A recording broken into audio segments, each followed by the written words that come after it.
une question nous est posée, qui es-tu? Dis à ton frère, à ta soeur qui est à côté de toi, qui es-tu? Qui es-tu?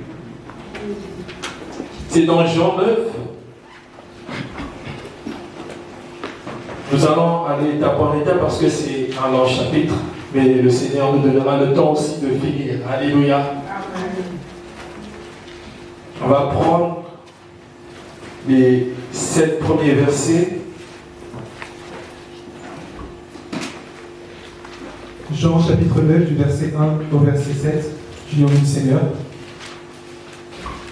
Jésus vit en passant un homme aveugle de naissance. Ses disciples lui posèrent cette question. Rabbi, qui a péché, cet homme ou ses parents, pour qu'il soit né aveugle? Jésus répondit. Ce n'est pas que lui ou ses parents aient péché, mais c'est afin que les œuvres de Dieu soient manifestées en lui. Il faut que je fasse, tandis qu'il est jour, les œuvres de celui qui m'a envoyé. La nuit vient où personne ne peut travailler. Pendant que je suis dans le monde, je suis la lumière du monde.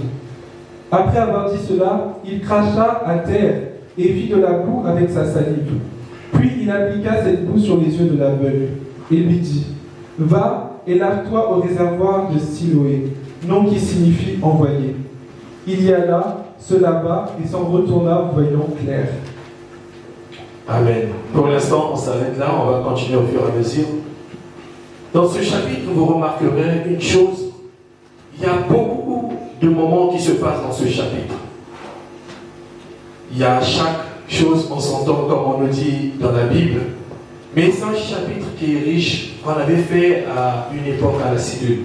C'est pour ça, deux fois, je vous dis, bien aimé, c'est bien, dès que tu as le temps jeudi, viens à la cellule.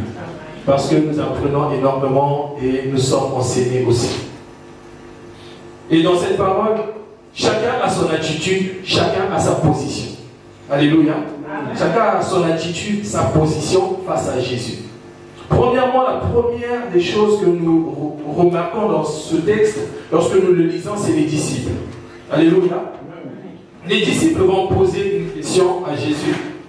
C'est au 2e verset. Ces disciples lui posent cette question. Rabbi, qui a péché, cet homme ou ses parents, qu'il soit né aveugle? Et vous remarquerez si la mentalité qu'avaient les disciples, ou leur disposition du cœur n'était pas encore réellement enfouie dans la parole de Dieu, ou dans la connaissance de Dieu. Les disciples, pour eux, l'aveugle né de naissance était un pécheur, sans doute, ou ses parents, ou un membre de sa famille avait péché. Mais les disciples n'avaient pas compris que Dieu fait toutes choses pour un but, pour manifester sa gloire, pour être de foi. Tu peux avoir quelque chose en toi, tout ça pour être le reflet de la gloire de Dieu. Ça peut être un handicap, ça peut être une maladie, ça peut être quelque chose qui est au-dedans de toi, mais Dieu a créé cette chose pour que tu sois le reflet de sa gloire. Amen. Pour les disciples, lorsqu'ils voyaient cet homme, oh, quelle souffrance! Ils voyaient cet homme, oh, il est aveugle. Lui ne peut pas voir comment l'on voit le soleil se lever. Lui ne peut pas voir comment l'on voit la pluie tomber. Sans doute que la pluie le touche, mais il ne voit pas de quelle couleur est la pluie sans doute. Même si nous savons qu'il n'y a pas au moins de couleur, c'est un peu transparent, c'est de l'eau. Donc, les disciples devaient se poser des questions. Ils ont dit sans doute ses parents dans le passé, ils avaient fait des choses qui n'ont pas glorifié Dieu. Mais les disciples ignoraient une chose. La Bible nous dit que Jésus, au verset 3, Jésus répondit, ce n'est pas que ses parents qui ont péché, mais c'est pour que les œuvres de Dieu soient manifestées en lui. Et nous pouvons comprendre par là, c'est peut-être Dieu qui avait voulu ainsi, que cet homme, lorsqu'il viendra dans le monde, il viendra aveugle. Mais un jour, moi je viendrai pour le guérir, pour le toucher, pour le changer, pour le restaurer, pour le bénir. Il y a deux fois, par moment dans nos vies, nous sommes comme des disciples. Nous sommes ignorants. Nous ne connaissons pas ce qui nous arrive. Toute chose pour nous, lorsque même tu vis des temps difficiles, tu te dis, oh, c'est parce qu'il y a ça, c'est parce qu'il y a ça, c'est parce qu'il y a ça. C'est parce que je vis telle situation, ou c'est mon oncle qui est au pays, ou c'est ma tante, ou c'est un tel, ou c'est un tel, ou c'est un tel. On aime devoir accuser pour certaines choses. Sans que nous savons de foi, Dieu a envoyé une épreuve dans ta vie pour que cette épreuve soit source de bénédiction plus tard pour toi. Pour que cette épreuve soit une source de restauration pour toi. Les disciples, ils étaient confus dans leur connaissance. Pour eux, tout ce qui pouvait arriver, c'était juste une question de péché. Deux fois, tu n'as pas péché, mais Dieu va envoyer une maladie dans ta vie. Deux fois, tu n'as pas péché, mais Dieu va envoyer quelque chose dans ta vie pour qu'il révèle sa gloire en toi. Et pour les disciples, cet homme était un pécheur. Ses parents étaient des pécheurs. Mais ils s'oubliaient, tel que Jésus l'avait dit, je le guérirai. Amen. Et la deuxième des choses que nous remarquons, c'est le Seigneur qui est la lumière, qui prend l'initiative d'aller vers cet aveugle. Le Seigneur va prendre l'initiative. Vous remarquerez au verset 1, on nous dit, Jésus vit en passant un homme aveugle de naissance. Alléluia. Amen. Cet homme était aveugle de naissance. Jésus le vit. C'est comme si je suis en train de passer, je vois l'ancienne Betty à côté de moi. Je l'ai vu, mais je ne veux pas agir pour l'instant. Sans doute, Jésus attendait déjà que ses disciples lui posent la question, pourquoi il est aveugle? Pourquoi il ne voit pas? Jésus avait pour autant vu ce temps. Ce n'est pas pour autant que Jésus s'est arrêté et je te guéris, maintenant vois. Non. Jésus, il est passé. Sans doute aussi, ils étaient arrivés à un certain point, ou peut-être à une certaine distance de l'aveugle. C'est là où les disciples ont commencé à voir. Alléluia. Amen. Ils ont commencé à lui poser ces questions. Mais qui a péché? Lui ou ses parents? Et vous remarquerez, tel que j'ai dit, c'est Jésus qui est allé vers ce temps parent. Et pour qu'il fasse ce qu'il devait faire. Il y a des moments où, bien aimé, ce n'est pas à toi d'exiger quelque chose de la part de Dieu. Bien que tu es dans le besoin, bien que tu vis une épreuve, bien que tu en doutes, bien que tu dis mais pourquoi ceci, pourquoi cela, tu es en train de désirer, tu pries, mais non, Dieu ne te l'accorde pas. Parce que Dieu, dans sa pensée, ce n'est pas à toi de venir demander la chose. C'est à moi de te l'accorder autant voulu au moment voulu. Amen. Là, c'était le temps de cet aveugle. Et Dieu va attendre. Il va encore le faire attendre, il va passer. Dieu savait que ce jour-là, Jésus, dans sa grandeur, il savait que je veux passer par là, je veux le guérir. Mais il faut que les disciples qui ne sont pas conscients de ce que je suis, qu'ils puissent poser la question pour que cet homme-là voie. Alléluia. Amen. Jésus va passer. Lui, sans doute, il sera pour lui encore comme ça, en train de regarder seulement peut-être, il ne voyait pas, mais il entendait seulement Jésus. À l'inverse de Bartimée, vous allez remarquer, Bartimée, il avait crié « Fils de David ». Il avait tenu qui passe par là. On lui dit « C'est Jésus de Nazareth ». Bartimée va commencer à crier « Fils de David, fils de David, et pitié de moi ». Mais cet aveugle, il n'avait pas crié. Pour autant, sans doute, il avait entendu la foule qui entourait souvent Jésus. En ce temps-là, partout où il allait, il y avait une foule qui disait « Jésus, Jésus ». Et sans doute, il avait les oreilles, il entendait, il n'était pas sourd. Il devait entendre que Jésus en train de passer par là. Il était muet, il n'avait même pas parlé. Il n'avait rien dit. Pourtant, Jésus en train de passer, il avait sûrement entendu, tel que je le dis, que Jésus guérissait, Jésus restaurait, Jésus pardonnait, Jésus relevait, Jésus ressuscitait. Mais cet aveugle, Jésus en train de passer à côté de lui. Mais non, ce n'était pas son problème. Lui tel qu'il était. Mais parce que Jésus avait déjà prévu que lui, il ne va pas demander. C'est moi qui vais agir. Bien aimé, j'aimerais te dire en cet après-midi que ça ne sera pas à toi de demander de foi. Ça ne sera pas à toi d'aller crier. Tu vas prier peut-être pour autre chose. Mais Dieu qui voit ta situation, Dieu qui te connaît, il viendra lui-même te le demander. Il viendra lui-même te restaurer. Amen. Il viendra lui-même autant voulu, autant convenable de Dieu. Il viendra lui-même pour t'exaucer, pour te sortir de cette situation. Amen. Et vous remarquerez, bien aimé, la troisième des choses. Ce Cet homme qui n'avait rien exigé, qui n'avait rien demandé, qui était aveugle, va marcher dans l'obéissance. Nous pouvons continuer, s'il te plaît, frère Laël, au verset 7. À partir du verset 7, il lui dit, tu peux aller au moins jusqu'à 12. Du verset 7 au verset 12, il lui dit, va et lave-toi au réservoir de Siloé, nom qui signifie envoyé. Il alla, se lava et s'en retourna voyant clair. Ses voisins et ceux qui auparavant l'avaient connu comme un mendiant disaient, n'est-ce pas celui qui se tenait assis et qui mendiait? Les uns disaient, c'est lui, d'autres disaient, non, mais il lui ressemble. Et lui-même disait, c'est moi. Ils lui dirent donc, comment tes yeux ont-ils été ouverts?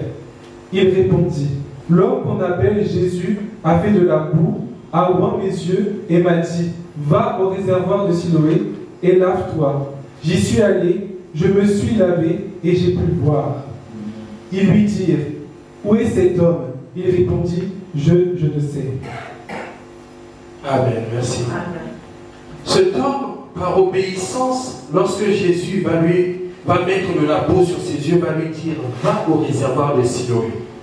Il va aller se laver, il va recouvrir la vue. Vous remarquerez, cet homme, plus tard, il dira l'homme qu'on appelle Jésus. Même ses voisins autour étaient étonnés de ce que Jésus avait fait. Ses voisins étaient étonnés de ce que Jésus avait fait dans la vie de cet homme.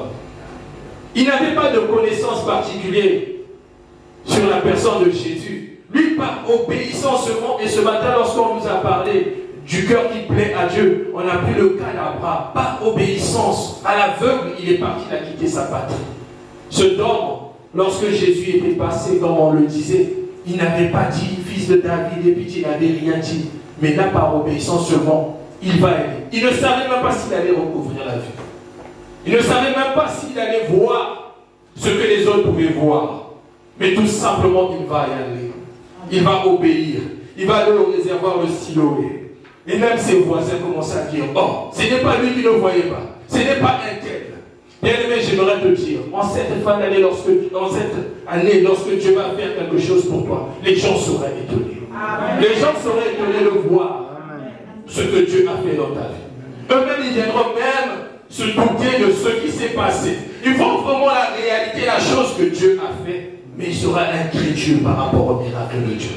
Mais toi, tu dois t'attacher à la vérité. Amen. Les voisins, ils n'ont pas pu reconnaître. Pourtant, ce sont ces voisins qui le voyaient tous les jours de sa vie. Ces personnes le côtoyaient sans doute. Des fois, même puisqu'il était aveugle, il devait même l'emmener au toilette, peut-être se soulager, ou là où il y avait une cour d'eau pour pouvoir se laver les yeux. Mais ses propres voisins ne l'ont pas reconnu parce qu'il y a eu un changement radical dans sa vie. Parce que Jésus a fait quelque chose dans sa vie. Et même ceux qui étaient aux alentours, ils lui dirent encore, mais c'est lui, mais c'est quoi ce changement? C'est quoi ce véhicule? Mais pourquoi maintenant il est restauré? Lui qui était mendiant, lui qui était toujours assis là, nous demander de l'argent. Mais aujourd'hui il voit, aujourd'hui il marche, sa situation a changé, il n'est plus la même personne. Comment cela s'est-il fait? Parce que Jésus est passé par là. Il n'avait rien demandé, rien exigé. Il est juste passé. Juste une question des disciples a déclenché le miracle dans sa vie. Et plus tard, il dira, c'est moi. Ils vont lui dire, mais comment ça s'est fait? Comment ça s'est fait? Il y a de quoi on vient au Seigneur, on n'a pas de connaissance. Cet homme, il va dire l'homme qu'on appelle Jésus. L'homme qu'on appelle Jésus. Il ne dit même pas, oh, Dieu m'a guéri. L'homme, pour lui, c'était quelqu'un, voilà, d'insignifiant. Quelqu'un qui ne connaissait pas. C'est juste un homme comme tout le monde, il n'a rien, donc il a juste fait peut-être, comme on dit, des cris ou voilà, un petit miracle. Mais pour lui, c'était insignifiant. L'homme qu'on appelle Jésus. Nous pouvons continuer, s'il te plaît, frère Naël. On va prendre de 15 à 24. Du verset 15 au verset 24. Donc, commence par le 13, s'il te plaît. Du verset 13 au verset 24. Amen. Ils menèrent vers les pharisiens celui qui avait été aveugle. Or, c'était un jour de sabbat que Jésus avait fait de la boue et lui avait ouvert les yeux. De nouveau, les pharisiens lui demandèrent comment il avait pu voir. Et il leur répondit, « Il a appliqué de la boue sur mes yeux, je me suis lavé et je vois. » Sur quoi quelqu'un des pharisiens dit, « Cet homme ne vient pas de Dieu car il n'observe pas le sabbat. » D'autres dirent, « Comment un homme pécheur peut-il faire de tels miracles ?» Il y eut division parmi eux. Ils dirent encore à l'aveugle, « Toi, que dis-tu de lui sur ce qu'il t'a ouvert les yeux ?» Il répondit, « C'est un prophète. » Les Juifs ne crurent point qu'il avait été aveugle et qu'il avait pu voir jusqu'à ce qu'il ait fait venir ses parents. Et ils les interrogèrent, disant, « Est-ce là votre fils que vous dites être né aveugle? Comment donc voit-il maintenant ?» Ses parents répondirent, « Nous savons que c'est notre fils et qu'il est né aveugle. Mais comment il voit maintenant ou qui lui a ouvert les yeux, c'est ce que nous ne savons. Interrogez-le lui-même. Il a de l'âge, il parlera de ce qui le concerne. » Ses parents dirent cela parce qu'ils craignaient les Juifs, car les Juifs avaient déjà convenu que si quelqu'un reconnaissait Jésus comme le Christ, il serait exclu de la synagogue. C'est pourquoi ses parents dirent, « Il a de l'âge, interrogez-le lui-même. » Les pharisiens appelèrent une seconde fois l'homme qui avait été aveugle et lui dirent, « Donne gloire à Dieu, nous savons que cet homme est un pécheur. » Amen. Merci. Amen. Et là, vous remarquez, bien aimé, tel qu'on l'a dit, déjà ses voisins n'ont pas cru. Ses voisins l'emmènent encore et la foule l'emmène encore devant les pharisiens. C'est impossible que Dieu ait changé ta situation. Explique-nous comment tu as fait. Tu dois nous dire qui tu es réellement. Soit tu es un imposteur, tu le ressens même si ta courbe ou ta coupe de cheveux se rapproche, ou tes yeux, ton nez se rapproche de celui qu'on connaissait qui était aveuglé de naissance. Explique-nous comment tu as fait. Et les pharisiens aussi aveuglés par leur connaissance, puisqu'ils étaient sous la loi de Moïse, nous c'est que Moïse, ils ne vont même pas reconnaître. Nous savons que Jésus était un pécheur. Les gens vont traiter ton Dieu. Les gens vont dire ton Dieu est un incapable. Les gens vont dire que ton Dieu il ne peut pas restaurer ta vie. Les gens vont dire que tu es mort. Comme Lazare, non, on ne peut pas restaurer ta vie. Mais n'oublie pas que celui qui tient ta vie, tant qu'il n'a pas encore dit le dernier mot, les gens seront étonnés. Les pharisiens cherchaient tous les moyens. Ils vont aller même faire les enquêtes sur la vie de cet homme qui a été guéri. Ils vont aller chercher à savoir réellement s'il était aveugle ou pas. Donc, il y a des gens qui vont faire des enquêtes. Soit pour te détruire, pour te crucifier davantage dans cette situation, soit vraiment pour comprendre qu'est-ce qui s'est passé. Et les pharisiens, c'est ce qu'ils étaient. Ils étaient incrédules, voilés de leurs yeux. Ils ne voyaient pas ce que Jésus faisait. À chaque étape, vous remarquez, quand Jésus avait un échange avec les pharisiens, ils étaient tous incrédules. Ils ne comprenaient pas qui il était. Pour eux, c'était un pécheur. Comment cet homme, un pécheur, a pu guérir cet aveuglé de naissance le jour du sabbat? Comment cet homme qui est insignifiant pour nous, nous qui sommes bien habillés, qui savons faire des miracles, a pu transformer la vie de cet homme? Oh Seigneur.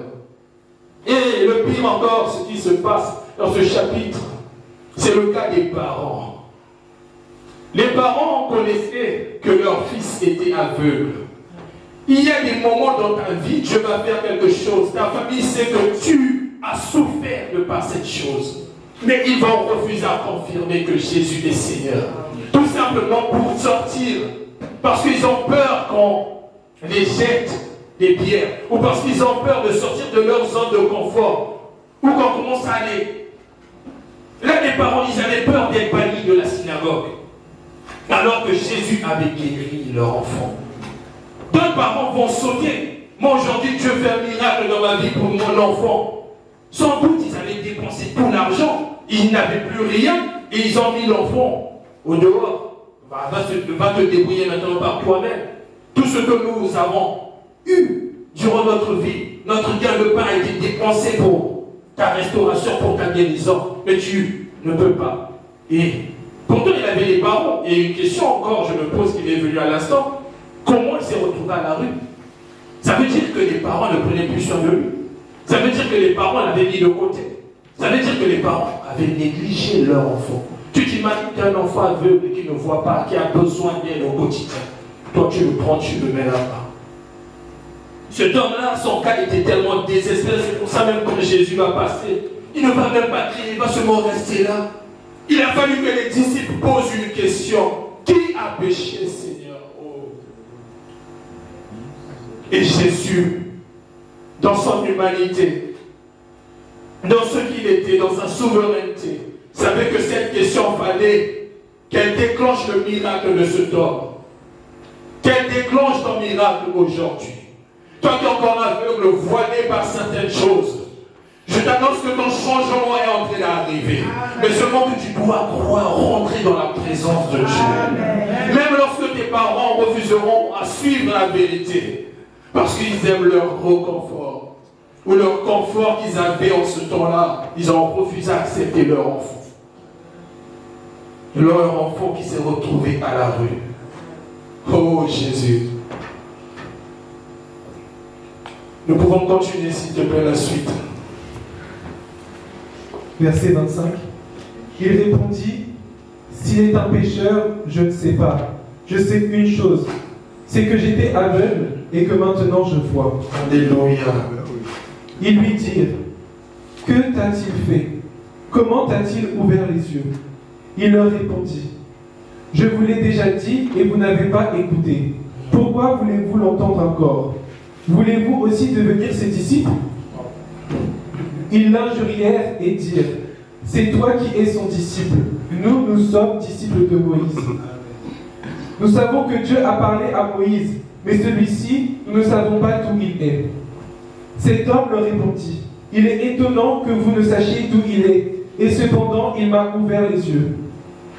Nous savons que Dieu n'exauce point les pécheurs, mais si quelqu'un l'honore et fait sa volonté, il l'exauce. Amen. Jamais on n'a entendu dire que quelqu'un ait ouvert les yeux d'un aveugle-né. Si cet homme ne venait pas de Dieu, il ne pourrait rien faire. Ils lui répondirent, tu es né tout entier dans le péché et tu nous enseignes. Et ils le chassèrent. Jésus apprit qu'il l'avait chassé, et l'ayant rencontré, il lui dit, crois-tu au Fils de Dieu? Il répondit, et qui est-il, Seigneur, afin que je croie en lui?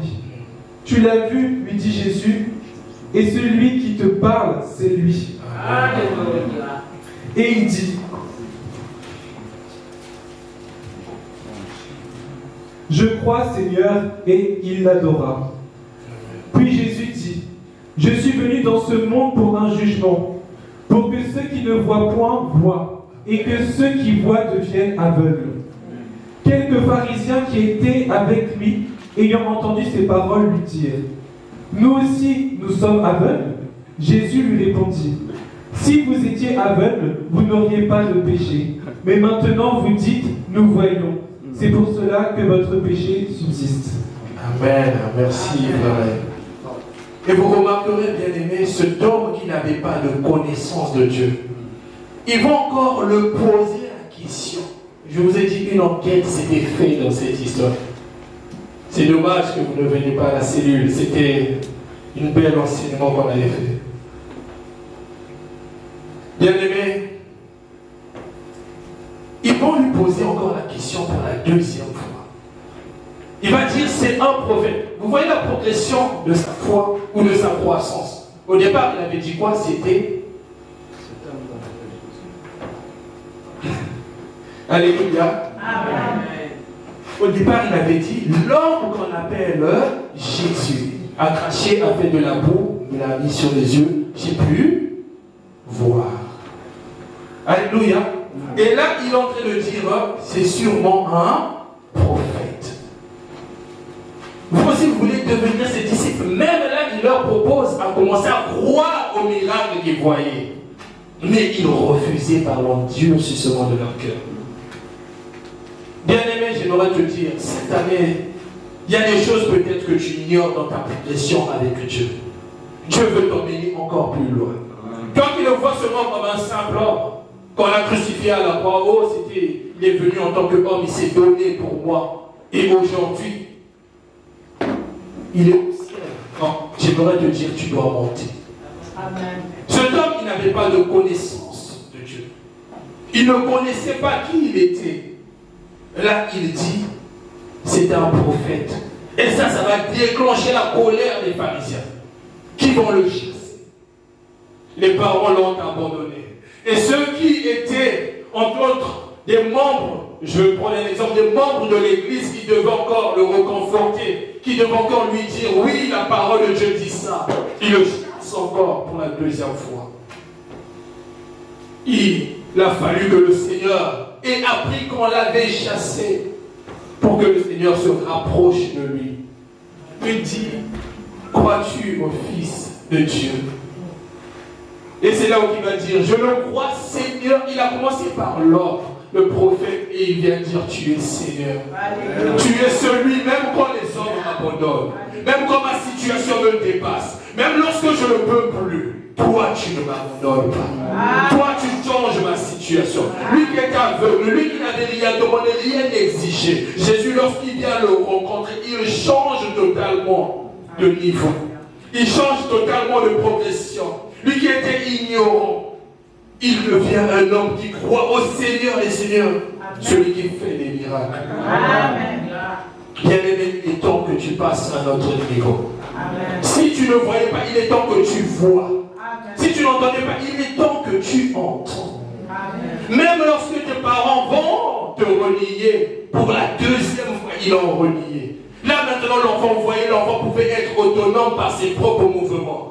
Bien qu'on vient te dire, il y a la guérison, Jésus l'a guéri. Ils sont en train de dire, demandez-lui vous-même. Il a de l'âge pour parler. Waouh! 2 fois les parents l'ont rejeté. La première fois, il était à la rue. La deuxième fois, il refuse encore de croire en la vérité. Même quand ta famille va t'abandonner, même quand les gens qui sont autour de toi vont t'abandonner, Jésus, lui, ne t'abandonnera pas. Même quand les pharisiens vont faire des multiples enquêtes sur ta vie, j'aimerais te dire que Jésus, il ne va pas t'abandonner. L'homme aujourd'hui peut te délaisser. L'homme aujourd'hui peut t'abandonner. Mais celui qui tient la vérité, la vie, n'abandonne jamais. Amen. Vous ne verrez jamais quelqu'un qui est abandonné par le Seigneur. Il va peut-être te faire attendre des années comme cet homme. Cet homme, il est né, on nous dit c'était un homme. Donc ça veut dire qu'il pouvait être dans la quarantaine, dans la cinquantaine, dans la soixantaine. C'était un homme, il n'était plus enfant. Donc de la naissance jusqu'à l'âge qu'il avait, ça veut dire qu'il était âgé. Je ne sais pas quel âge il avait, mais un homme c'est entre 40 ans et 50 ans à peu près. Ou même plus. C'était un homme. Donc il a attendu ces années pour que la gloire de Dieu, une question, a déclenché le miracle. Amen. Et ma question ce matin, qui es-tu? Qu'attends-tu de Dieu? Où veux-tu aller avec lui? Veux-tu le voir? Je disais, cet homme n'avait pas demandé à l'inverse de Bartimée. Bartimée, il était obligé de crier qu'il passe par la fille de David. Lui, c'était son cas, c'était comme ça que Dieu avait prévu que cela se passera. Mais lui, il était tout simplement assis. Tout le monde passait. De par sa renommée, il devait quand même entendre qu'il y a Jésus qui est en train de passer. Il avait peut-être entendu, puisqu'il n'était pas sourd, il avait peut-être entendu que Jésus a guéri là-bas. Même quand il a entendu que Jésus est en train de passer par là, il est resté. C'est Jésus qui a pris l'initiative d'aller vers lui. Amen. Et aujourd'hui, Jésus prend l'initiative de venir vers toi. Veux-tu voir? Amen. Veux-tu changer de dimension? Veux-tu aller plus loin cette année avec le Seigneur? Amen. Il s'agit de ta décision. Bien-aimé, lève-toi, on va prier. Il s'agit de ta décision. Allez,